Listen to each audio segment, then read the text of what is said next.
안녕하세요. 매일 카테고리 분류 모델 개발기 세션을 발표하게 된 카카오의 로라입니다. 이 세션에서는 매일 도메인 지식을 가진 백엔드 개발자가 어떻게 생소한 머신러닝 개발을 할 수 있었는지 매일 카테고리 모델 개발의 과정을 돌아보면서 소개하도록 하겠습니다. 들어가기에 앞서 이 세션에서 다루는 모델은 아직 개발 중인 상황입니다. 따라서 모델의 퍼포먼스에 대한 분석보다는 개발 과정에 초점을 맞춰서 발표를 진행하겠습니다. 우선 순서부터 말씀드리겠습니다. 첫 번째로 프로젝트가 시작하게 된 배경, 두 번째로 딥러닝과 머신러닝 중 어떤 방식을 채택했는지, 세 번째로 모델 개발 과정의 여러 단계 중 가장 어렵고 중요하다고 느꼈던 부분에 대해 집중적으로 소개해드리겠고, 마지막으로 느낀 점에 대해서 말씀드리겠습니다. 첫 번째로 프로젝트를 시작하게 된 계기, 프로젝트의 개발 배경에 대해 설명드리겠습니다.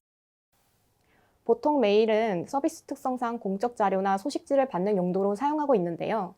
개인 메일 분류함을 만들 때 보낸 사람 주소, 제목에 넣는 키워드 등을 기준으로 받는 편지함을 나눈 경험이 있으실 겁니다. 현재 카카오 메일에서는 메일을 사용자가 직접 분리할 수 있도록 하는 자동 분류라는 기능을 제공하고 있는데요. 보낸 사람의 주소, 받는 사람 참조, 메일 제목의 특정 키워드 등을 판단하여 등록한 편지함으로 메일을 넣어주는 기능을 제공하고 있습니다. 이뿐만 아니라 시스템적으로 메일의 유형을 판단해 분류해주는 스마트 분류란 기능을 제공하고 있는데요. 스마트 분류는 메일을 우측 하이라이트처럼 청구서, 쇼핑, 소셜, 프로모션으로 총 4개의 카테고리로 나누어 각 편지함에 넣어주는 기능을 제공해주고 있습니다. 분류 흐름을 간략하게 나타내면 그림과 같은데요. 흐름을 따라가며 현재 상황을 설명해 드리도록 하겠습니다. 왼쪽부터 여러 메일이 왔을 때 분류기가 4개의 카테고리로 분류를 진행하는데요. 여기서 메일의 유입량은 한국을 대표하는 메일 서비스로서 상당히 많은 편이고, 분류기는 이러한 트래픽을 감당하며 실시간 분류가 가능해야 했습니다. 또한 분류기는 정적 룰 베이스의 분류 체계를 가지고 있어 수동으로 분류법을 업데이트해줘야 하는 불편함이 있었습니다. 이제 프로젝트 개발 과정에서 나타난 이슈 사항을 예시를 들어 설명드리도록 하겠습니다. 로라님이 게시글을 작성함, if 카카오 2022 준비 너무 설레요 라는 제목을 가진 SNS발 메일이 왔다고 가정해 보겠습니다. 이런 제목을 가진 메일은 여러분도 아시다시피 흔하게 볼 수 있는 메일로서 대다수 소셜에 분류가 되는 것에 의견이 없을 것입니다. 그런데 SNS에서 새로운 정기구독 상품을 만들어 이를 구매한 메일이 온다면 분류기는 어떻게 분류를 해야 할까요? 사람마다 전부 다른 답을 가지고 있을 것 같습니다. 어떤 것으로 분류할지 애매한 상황인데요.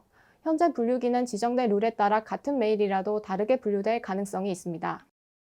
또한 사람이 주기적으로 모니터링하지 않은 한 신규 메일의 유입을 알기 어려운 문제점이 있었습니다. 이러한 문제점을 해결하고자 방법을 찾기 시작했고, 머신러닝이 적합해 보였는데요. 적합하다고 판단했던 첫 번째 이유로 분류기의 모호성과 수동 패치로 인해 발생하는 불편함은 공통적으로 사람이 직접 룰을 지정해줘야 한다는 것에서 출발했다고 판단했기 때문입니다. 이런 어려움은 사용자의 피드백을 자동화된 기기학습에 반영하여 보완이 가능하다고 판단했습니다. 사용자의 피드백을 그대로 수용하기는 어렵지만 다양한 피드백을 참고하여 분류기에 반영한다면 보편적인 분류 기준을 갖게 될 수 있을 것이라고 보았습니다. 그리고 기존 실시간 처리가 가능해야 했던 이슈 또한 가벼운 분류 모델을 구축한다면 해결이 가능해 보였습니다. 따라서 저희는 사용자의 피드백을 주기적으로 반영하고 학습하는 머신러닝을 메일 분류기에 도입하기로 하였습니다. 머신러닝을 활용하기로 하였으니 이제 딥러닝과 머신러닝에 대해 좀 더 설명드리며 저희가 선택한 구현 방법에 대해 설명드리겠습니다. 일반적으로 머신러닝이라 한다면 뉴럴 네트워크, 딥러닝이라는 키워드를 더 많이 들으셨을 것 같습니다. 좌측의 딥러닝은 인공신경망을 구성하여 사용자가 넣은 인풋을 각 계층에서 증식, 조합, 삭제 등 조절을 하여 원하는 바를 학습하는 방식을 뜻합니다. 이 뜻은 사용자가 넣은 인풋으로부터 학습에 사용할 피처를 스스로 판단하여 조절한다는 의미로 이런 과정이 있기 때문에 모델 학습의 과정이 블랙박스로 표현됩니다. 머신러닝은 이러한 딥러닝을 감싸고 있는 상위 개념과 방법으로 포괄적으로는 학습하여 판단하는 모든 일련의 과정을 뜻하지만 좁은 의미로는 머신러닝은 딥러닝을 제외한, 즉 인공신경망을 구성하지 않는 학습 방식을 의미하기도 합니다. 머신러닝은 인공신경망을 활용하지 않는 방식을 의미하기 때문에 피처를 스스로 조절할 수 없는데요. 때문에 딱 잘라서 말씀드리기 어렵지만 머신러닝은 도메인에 대해 좀 더 전문적인 지식을 갖고 있는, 즉 해석력이 필요한 경우에 보통 사용하며, 이외에 연상량이 많은 빅데이터 기반의 학습을 한다면 딥러닝 방식을 사용합니다. 딥러닝 방식을 이용하기에는 계층을 구성했을 때 확률적인 처리가 좀 더 많아지고, 왜 이런 결과가 나왔는지에 대한 원인 분석이 어렵기 때문에 머신러닝의 생소한 초심자의 입장에서 딥러닝을 선택하여 모델을 구성하는 것에 어려움이 있었습니다. 또한 머신러닝보단 도메인 지식의 강점을 갖고 있는 개발자로서 이 점을 살리는 것이 모델 개발에 도움이 될 것이라 판단하였습니다. 따라서 머신러닝을 택하였고, 머신러닝의 영역에서 가장 활발하게 사용되고 있는 사이킨런을 사용하여 개발하게 되었습니다. 그러면 이제 머신러닝을 통해 어떻게 메일 분류기 모델을 개발하게 되었는지 그 과정에 대해서 설명드리겠습니다. 앞으로 더 많은 과정을 거쳐야 하지만 현재까지 제가 겪은 모델 개발의 과정은 크게 4단계로 지금까지 데이터 전처리, 모델 개발, 모델 서빙을 경험해 보았고 현재 검증 과정 중에 있습니다. 이 발표에서는 모델 개발과 서빙의 과정보다는 의외로 오랜 고민이 필요했고 느낀 점이 많았던 데이터 전처리와 검증 방법에 대해 집중 설명드리도록 하겠습니다. 먼저 데이터 전처리 과정에서 겪었던 이슈들에 대해서 설명드리겠습니다. 우선 데이터 처리에 대해서는 이런 고민거리들이 있었습니다. 어떤 피처를 선택하고 이것을 어떻게 벡터화한 후 나온 결과물을 어떻게 균형을 맞추어 학습시킬지가 주요 고민이었는데요. 우선 어떤 피처를 선택했는지부터 말씀드리겠습니다. 메일은 데이터의 변동성이 낮은 데이터인데요. 한번 템플릿이 정해지면 크게 바뀌지 않는 특성을 가지고 있습니다. 이러한 상황에 현재 저희는 가벼운 실시간 처리가 가능한 모델을 만들어야 하기 때문에 본문보다는 헤더의 데이터를 활용하는 것이 첫 시도로서 좋을 것으로 판단하였습니다. 또한 헤더 데이터 중에서도 앞서 말씀드렸던 자동 분류서 사용하는 데이터 피처들을 활용하면 좋을 것으로 판단해 이를 주로 활용하기로 하였는데요. 메일을 예시로 하나 보여드리겠습니다. 메일을 하나 수신받았을 때 원문을 볼 수 있는데요. 그림과 같이 원문 보기를 클릭하면 메일 헤더를 포함한 본문을 보실 수 있습니다. 여기서 프롬과 서브젝트, SPF를 활용하여 분류하였는데요. 스크립트에 표기된 hfrom이란 헤더 프롬의 준말로 메일의 원문에서 나타나는 하이리티된 프롬을 뜻하며 사용자가 메일을 읽을 때 노출되는 메일의 발송자 주소를 뜻합니다. 서브젝트는 사용자에게 노출되는 메일의 제목을 뜻하며 이러한 제목은 메일 내용의 대표성을 띠는 문구로 구성되어 있기 때문에 피처로 선정하였습니다. SPF는 메일 보안 표준 방식 중의 하나로 이 메일을 발송한 SMTP 서버가 정말로 이 도메인을 가진 메일을 발송한 것이 맞는 것인지를 확인하는 인증 기술입니다. 이는 여러 메일 보안 표준 중 대중적으로 사용하는 방식의 하나로 자동 분류에서 활용되진 않지만 이를 활용해 위조된 메일이 오분류되는 경우를 줄여야 한다고 판단해 피처로서 선정하였습니다. 이 피처들을 벡터라이즈 할 때는 다음과 같은 방식을 사용하였는데요. 서브젝트의 경우 주로 문장으로 구성되어 있기 때문에 단어의 빈도수 대비 노출 빈도를 통해 가중치를 조정한 벡터라이징 방식인 TF-IDF 방식을 채택하였습니다. SPF는 피처의 특성상 카테고리컬하기 때문에 원한 인코더를 사용하였고 hfrom은 골뱅이를 기점으로 로컬 파트와 도메인이 나뉘고 문장형이 아닌 단어의 형식이기 때문에 단순 빈도를 확인하는 카운트 벡터라이저를 사용하였습니다.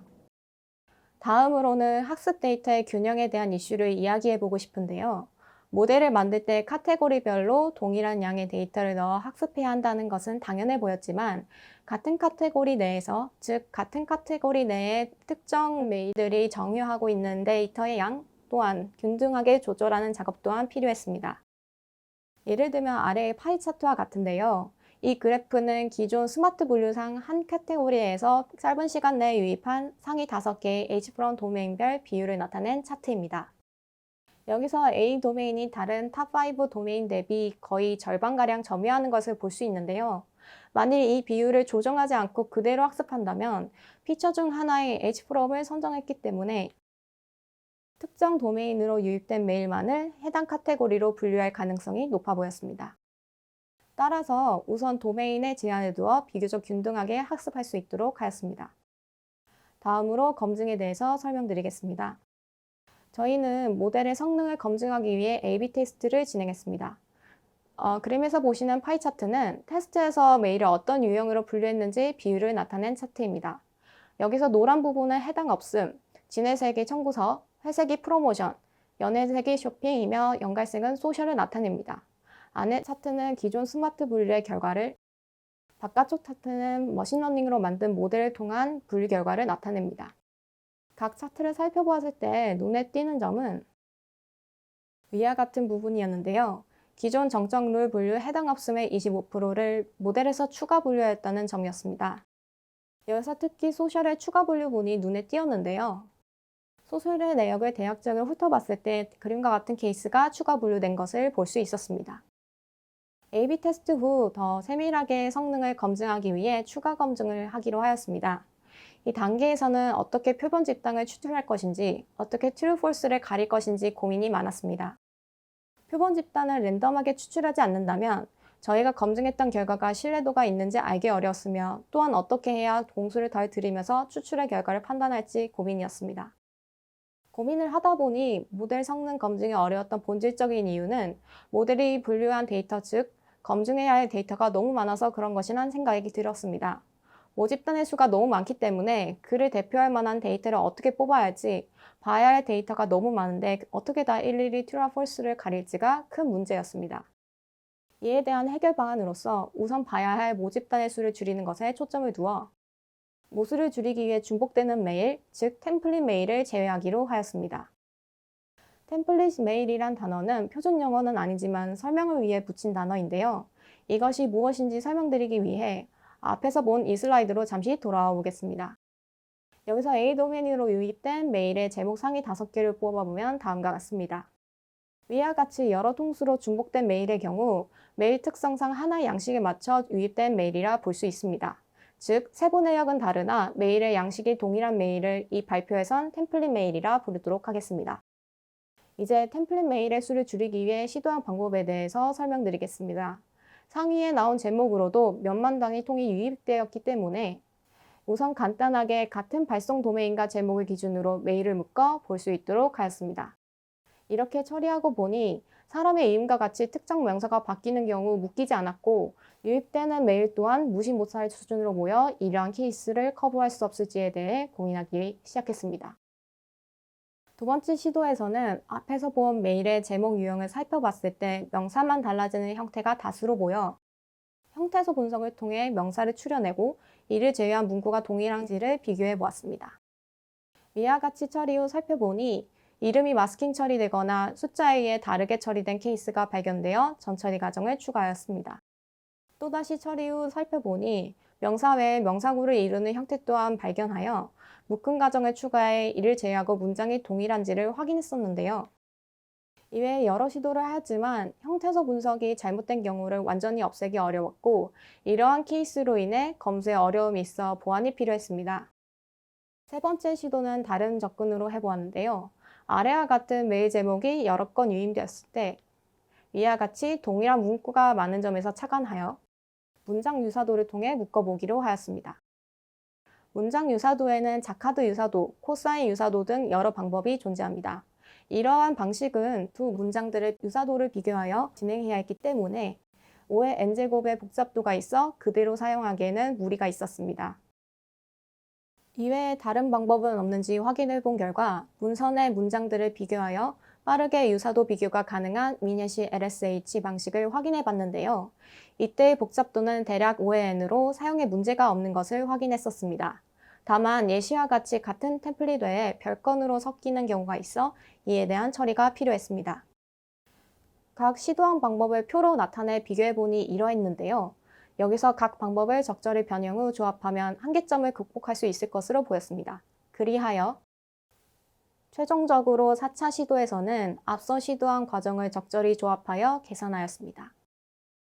첫 번째 과정에서는 한 도메인에서 같은 템플릿 메일을 발송하기 때문에 이외 케이스를 구분하기 위해 변동성 있는 제목을 제외하고 발송 도메인만을 기준으로 두고 사용하게 하였습니다. 두 번째 과정의 min-c lsh는 그대로 로직을 유지했는데요. 기존의 템플릿 메일 외에도 섞이는 메일이 존재했던 한계를 극복하기 위해 추가 작업을 두어 개선하였습니다. 마지막으로 청크 태그 기반으로 묶는 작업의 경우 형태소 분석 후 나온 태거들을 나열을 비교하여 동일한 것인지를 비교하였는데요. 앞에 형태소 분석 케이스에서 나온 내역을 예시로 들면 아래와 같습니다. 요청하신 상품별 미수 내역 확인서입니다. 문장의 경우 NX, AX, NX, VX로 이용대금 명세서입니다. 문장의 경우 NX, SP, NX, VX로 나열을 두어 중간에 AX와 아래 문장의 SP가 다르기에 다른 템플릿임을 나타낼 수 있게 하였습니다. 이렇게 태그로 비교한 경우 형태소 분석이 잘못된 경우라도 검수에 큰 문제가 없었는데요. 아래와 같은 문장을 보겠습니다. 이 문장의 X 영수증의 경우 하나에 NX로 묶여야지만 VX로 잘못 묶였는데요. 그렇다 해도 같은 태그 규칙을 사용해 묶기 때문에 다른 문장서도 동일한 태그 값을 내주어 완벽하게 분석이 되어야 했던 기존 방식의 부담을 덜 수 있었습니다.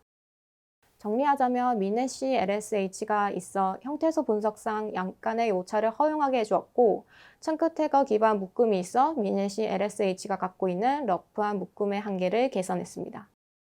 결국 두 과정이 서로를 보완하게 해 개선하였고 이 결과물이 검수에 있어 문제가 없다 판단하여 현재 검수 중에 있습니다. 마지막으로 지금까지 이 일들을 해오며 느낀 점에 대해 말씀드리겠습니다. 첫 번째로 느낀 점은 데이터를 많이 보고 분석하는 것이 무엇보다 중요했다는 점입니다. 모델의 학습과 섭행 방식을 익히는 것도 중요하지만 그보다 데이터를 보고 어떤 것인지 키인지를 판단할 수 있는 인사이트를 얻는 것이 중요했습니다. 실제 데이터를 보고 특성이 어떠한지, 흐름은 어떠한지 보는 게 앞으로 진행 방향을 결정하는 데 큰 도움이 되었던 것 같습니다. 두 번째로는 매 순간마다 각 단계를 반복하며 점진적 개선을 하는 방식으로 개발이 되다 보니 각 스텝에 난관이 많은 상황이라 각 스텝을 가볍게 진행하는 것이 좋을 것 같다는 점입니다. 간단한 방식으로 해결되면 정말 좋은 일이고 잘 되지 않더라도 과정을 진행하면서 이해도가 높아졌기 때문에 더 고수준의 시도를 할 수 있는 발판이 되었기도 했었기 때문입니다. 그리고 이해를 어느 정도 했다면 약간 애매한 부분이 있더라도 우선 시도해보고 결과로 판단하는 것이 전부를 이해하고 가는 것보다도 이해도가 높고 더 빨리 과정을 진행할 수 있는 방법이었던 것 같습니다. 세 번째로는 매 시도한 태스크를 기록하는 게 중요하다는 점입니다. 기록을 통해 가설과 시도한 방법, 결과를 기록하는 것이 진행에 초점을 맞추느라 보지 못했던 점들에 대해 다시 한번 회고하는 기회가 되었던 것 같습니다. 또한 이런 과정의 전반이 다음 시도에 참고가 될 수 있으며 세웠던 가설이 틀렸다고 하더라도 시도한 방법을 다음 시도에 다시 활용할 수 있었기 때문에 간단하더라도 꼭 기록을 해두는 것이 좋았던 점이었던 것 같습니다. 검증에서 시도한 여러 방법이 도움이 되었던 것처럼요. 네 번째로는 진행하며 실패를 두려워하지 않는 용기가 중요하다고 생각이 들었습니다. 항상 불확실성을 감수하고 진행해야 하기 때문에 스스로 이게 맞나? 라는 두려움이 많이 들었었습니다. 사실은 지금도 이러한 고민을 안고 있고요. 하나하나 결과를 확인하며 진행하다 보면 잘 될 수 있을 거란 믿음과 용기를 갖고 진행했던 것 같습니다. 머신러닝을 도입한다는 것은 너무나도 어려운 일이지만 두려움에도 꿋꿋이 이겨나갔으면 하는 마음에서 Just Do It이란 유명한 문구 한마디로 마무리 짓도록 하겠습니다. 모든 것을 알고 가는 것이 아니라 내가 세운 가설이 맞는지 검증한다는 마음으로 나아간다면 언젠가 이루려는 걸 이룰 수 있을 것이라 믿습니다. 이상 세션을 마치도록 하겠습니다.